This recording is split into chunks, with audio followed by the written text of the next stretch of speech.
Hello everyone, स्वागत है आप सभी का हमारे YouTube channel exam 2.0 study channel पर। आज के इस वीडियो में हम लोग बीएड प्रवेश परीक्षा 2023 के लिए सामान्य हिंदी का क्लास 6 हम लोग कवर करने वाले हैं, जिसमें हम लोग 50 इंपॉर्टेंट प्रश्नों को देखेंगे जो कि आपके एग्जाम के लिए अति महत्वपूर्ण होगा। और इससे पहले हमने 5 क्लासेस कवर कर लिए थे, जिसमें हमने 50 इंपॉर्टेंट प्रश्नों को कवर किया था। और इस वीडियो में भी हम लोग 50 इंपॉर्टेंट प्रश्नों को कवर करेंगे। तो चलिए बिना देर किए इस वीडियो को शुरू करते हैं। और ये वीडियो आपको पसंद आता है तो इसको लाइक कर दीजिए, और चैनल को अभी तक सब्सक्राइब नहीं किया तो चैनल को सब्सक्राइब करके ही जाइएगा, और साथ में बेल आइकन बटन भी दबा दीजिए ताकि हमारा एक भी वीडियो को नोटिफिकेशन आपसे मिस ना हो सके और आपकी तैयारी चलती रहे। तो आज का पहला प्रश्न क्या दिया गया है, तो आइए हम लोग देखते हैं खंड ब यानी हिंदी का पहले प्रश्न को। पहला प्रश्न यहाँ पर 51 नंबर दिया गया है कि शकुंतला नाटक की खड़ी बोली में अनुवाद किसने किया था। तो इसका करेक्ट आंसर क्या होगा? इसका करेक्ट आंसर हो जाएगा ऑप्शन नंबर बी यानी राजा लक्ष्मण सिंह ने किया था। इसी तरीके से हम लोग आगे देखते हैं। निर्देश दिया गया है कि प्रश्न संख्या 52 से 54 तक इन प्रश्नों में स्वर या मात्रा की दृष्टि से शब्द को अशुद्ध रूप में लिया गया है। नीचे दिए गए 4 विकल्पों में से शुद्ध रूप चुनिए। तो इसका देखते हैं यहाँ पर 52 का क्या करेक्ट आंसर होगा। 52 में दिया गया है और इसमें से शुद्ध शब्द को चुनना है। तो इसका करेक्ट आंसर क्या होगा यहाँ पर? इसका करेक्ट आंसर हो जाएगा ऑप्शन नंबर बी यानी इच्छा द्रुम, ये करेक्ट आंसर हो जाएगा। इसी तरीके से हम लोग आगे देखते हैं 53 नंबर में भी यहाँ पर शुद्ध शब्द को चुनना है। तो यहाँ पर चयनित करें। तो इसका करेक्ट आंसर हो जाएगा ऑप्शन नंबर ए यानी द्विरुक्ति, ये करेक्ट आंसर हो जाएगा। इसी तरीके से हम लोग आगे बढ़ते हैं 54 नंबर। इसके बाद यहाँ पर 54 नंबर दिया गया है कि विस्मृति, विस्मृति, विस्मृति या फिर विस्मृति, इसमें से भी बताना है शुद्ध शब्द कौन सा है। तो इसका करेक्ट आंसर हो जाएगा ऑप्शन नंबर डी यानी विस्मृति। इसी तरीके से हम लोग आगे बढ़ते हैं। यहाँ पर 55 नंबर में दिया गया है कि भाषा के शुद्ध रूप का ज्ञान किससे होता है। तो इसका करेक्ट आंसर हो जाएगा ऑप्शन नंबर बी यानी व्याकरण से होता है। इसी तरीके से हम लोग आगे बढ़ते हैं। 56 नंबर दिया गया कि निम्नलिखित में से ऊष्म ध्वनि है। तो इसका करेक्ट आंसर क्या होगा, ये आप लोगों को बताने हैं। निम्नलिखित में से ऊष्म ध्वनि है, तो इसका करेक्ट आंसर हो जाएगा ऑप्शन नंबर डी यानी स, ये वाला स करेक्ट हो जाएगा। इसी तरीके से हम लोग देखते हैं 57 नंबर, निम्न में से क्रिया विशेषण अव्यय चुनिए। तो निम्न में से क्रिया विशेषण अव्यय चुनना है। तो इसका करेक्ट आंसर हो जाएगा ऑप्शन नंबर डी यानी राधा रात भर जागती रही, ये क्रिया विशेषण अव्यय है। उसके बाद अगला प्रश्न हम देखते हैं 58 नंबर, उपवाक्य को पहचानिए। वह आदमी जो कल आया था आज भी आया है। वह आदमी जो कल आया था आज भी आया है, उपवाक्य पहचानना है। तो इसका करेक्ट आंसर क्या होगा यहाँ पर? इसका करेक्ट आंसर हो जाएगा ऑप्शन नंबर बी यानी विशेषण उपवाक्य। उसके बाद अगला प्रश्न हम देखते हैं 59 नंबर यहाँ पर दिया गया है कि निम्नलिखित विकल्पों में से किस विकल्प में सभी शब्द व्यक्तिवाचक संज्ञा है। तो इसका करेक्ट आंसर हो जाएगा ऑप्शन नंबर ए यानी राम, रामचरितमानस और गंगा, ये सभी के सभी शब्द जो हैं वो व्यक्तिवाचक संज्ञा हैं। उसके बाद अगला प्रश्न हम देखते हैं 60 नंबर दिया गया है कि क्रियापरक व्याकरणिक कोटि चिन्हित कीजिए। तो आपको यहाँ पर क्रियापरक व्याकरणिक कोटि चिन्हित करना है। तो इसका करेक्ट आंसर हो जाएगा ऑप्शन नंबर ए यानी कारक। इसी तरीके से हम लोग आगे बढ़ते हैं 61 नंबर यहाँ पर दिया गया है कि नेहरू जी ने भारत के स्वतंत्रता संग्राम में महत्वपूर्ण भूमिका निभाई। आपने जेल में रहते हुए डिस्कवरी ऑफ इंडिया नामक पुस्तक लिखी। इस वाक्य में रेखांकित पद है। तो आपको आपने का यहाँ पर बताना है कौन सा सर्वनाम है। तो इसका करेक्ट आंसर क्या होगा? इसका करेक्ट आंसर हो जाएगा ऑप्शन नंबर बी मध्यम पुरुष सर्वनाम है। उसके बाद अगला प्रश्न हम देखते हैं 62 नंबर यहाँ पर दिया गया कि शायद कमरे में कोई छिपा हुआ है। इस वाक्य में रेखांकित शब्द बताना है, यानी कोई को बताना है कि कौन सा सर्वनाम है। तो इसका करेक्ट आंसर हो जाएगा ऑप्शन नंबर सी यानी अनिश्चयवाचक सर्वनाम है। उसके बाद अगला प्रश्न हम देखते हैं। इसके बाद अगला प्रश्न यहाँ पर 63 नंबर दिया गया है कि मोहन प्रकाश जी खाली स्थान हिंदी पढ़ाते हैं। इस वाक्य में रिक्त स्थान की पूर्ति अन्य पुरुषवाचक सर्वनाम से करो। तो यहाँ पर मैं आपको डायरेक्ट आंसर बता दे रहा हूँ। यहाँ पर हो जाएगा उन्हें, यानी मोहन प्रकाश जी उन्हें हिंदी पढ़ाते हैं। तो इसका करेक्ट आंसर क्या होगा? तो इसका करेक्ट आंसर हो जाएगा ऑप्शन नंबर सी यानी उन्हें। उसके बाद अगला प्रश्न हम देखते हैं 64 नंबर, निम्नलिखित में से किस विकल्प में सभी सर्वनाम पुरुषवाची हैं। तो इसका करेक्ट आंसर क्या होगा? सभी सर्वनाम पुरुषवाची हैं, आपको बताने हैं। तो इसका करेक्ट आंसर हो जाएगा ऑप्शन नंबर ए यानी हम, तुम, ये, वे और मैं, ये करेक्ट आंसर हो जाएगा। इसी तरीके से हम लोग आगे देखते हैं 65 नंबर, पेड़ से पत्ता गिरा। यहाँ पेड़ से में कारक क्या है? तो आपको बताना है कि पेड़ से में कारक बताना है। तो इसका करेक्ट आंसर हो जाएगा ऑप्शन नंबर सी यानी अपादान कारक। उसके बाद अगला प्रश्न हम देखते हैं 66 नंबर, निम्नलिखित में से पुल्लिंग शब्द चुनिए। पुल्लिंग शब्द चुनना है, ये आप लोग को ऑप्शन में से कौन सा पुल्लिंग है ये आपको बताने हैं। तो इसका करेक्ट आंसर हो जाएगा ऑप्शन नंबर डी यानी सुगंध। इसी तरीके से आगे बढ़ते हैं 67 नंबर, तद्भव शब्द का चयन कीजिए। ऑप्शन में से तद्भव शब्द का चयन करना है, तो इसका करेक्ट आंसर हो जाएगा ऑप्शन नंबर बी यानी बेर। इसी तरीके से हम लोग आगे बढ़ते हैं 68 नंबर। 68 नंबर यहाँ पर दिया गया है कि निम्न में से तत्सम चुनिए। तत्सम शब्द को चुनना है, तो इसका करेक्ट आंसर हो जाएगा ऑप्शन नंबर डी यानी गर्त। उसके बाद अगला प्रश्न हम देखते हैं 69 नंबर। 69 नंबर यहाँ पर दिया गया कि नीचे दिए गए अनेकार्थी शब्द को एक अर्थ के साथ लिखा है, दूसरा अर्थ बताइए। यहाँ पर दिया गया है ढाल रीति, तो ढाल रीति का यहाँ पर दूसरा अर्थ क्या है, तो इसका करेक्ट आंसर हो जाएगा ऑप्शन नंबर ए यानी उतार। ये ऑप्शन नंबर ए करेक्ट हो जाएगा ढाल रीति का। उसके बाद अगला प्रश्न हम देखते हैं 70 नंबर। 19 शब्द में उपसर्ग क्या है, तो 19 शब्द में उपसर्ग बताना है, तो इसका करेक्ट आंसर हो जाएगा ऑप्शन नंबर सी यानी उन।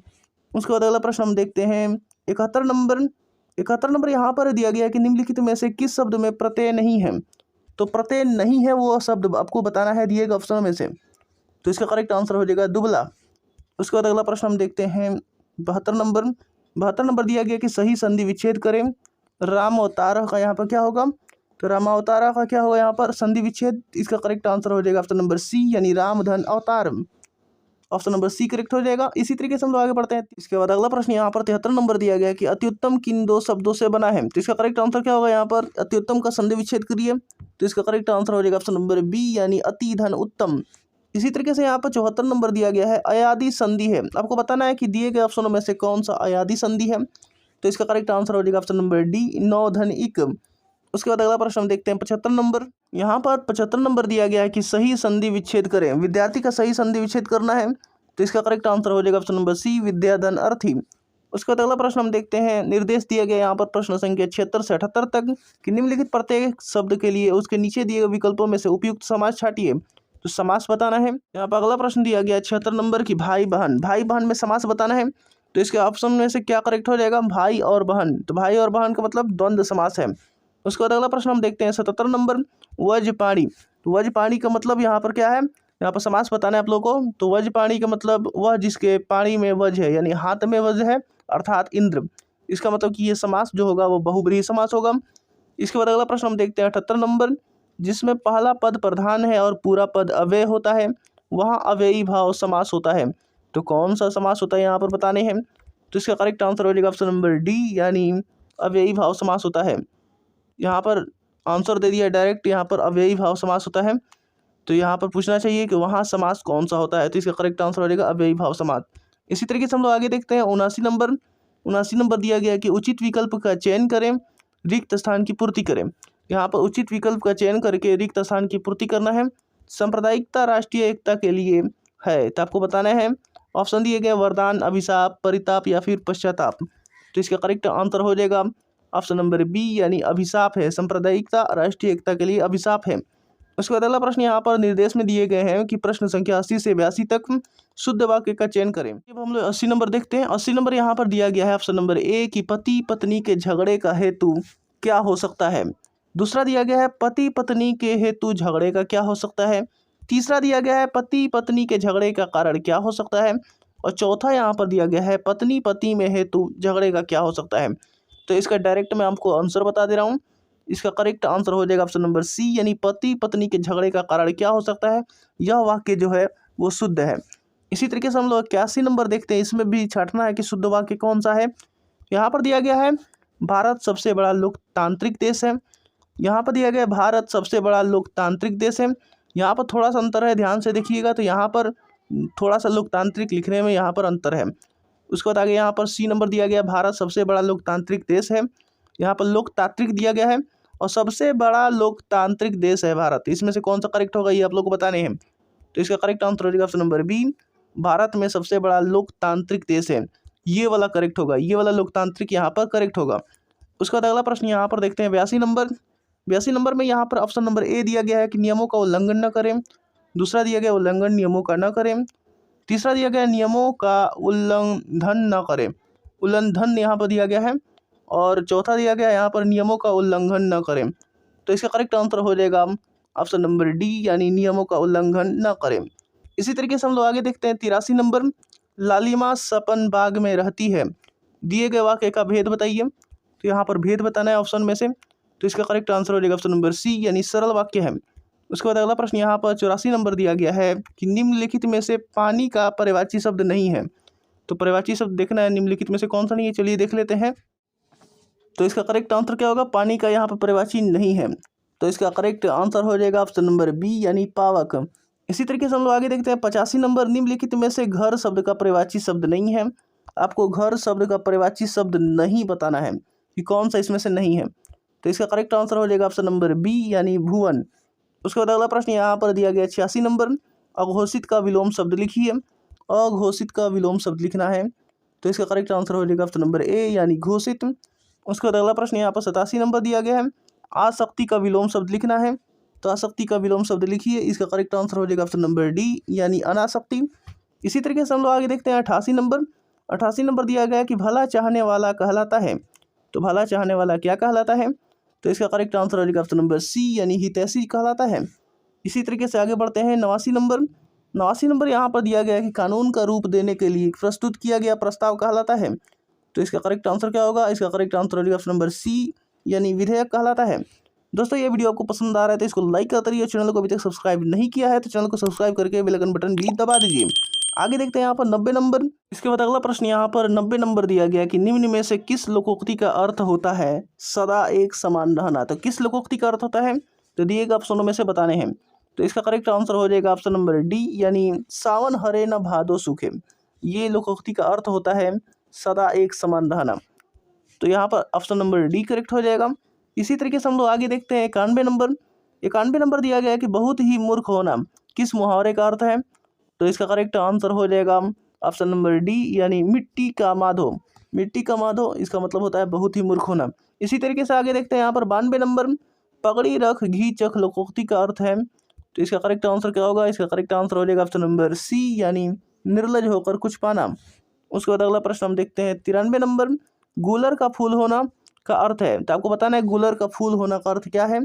तो इसका करेक्ट आंसर हो जाएगा ऑप्शन नंबर डी यानी दुर्लभ होना।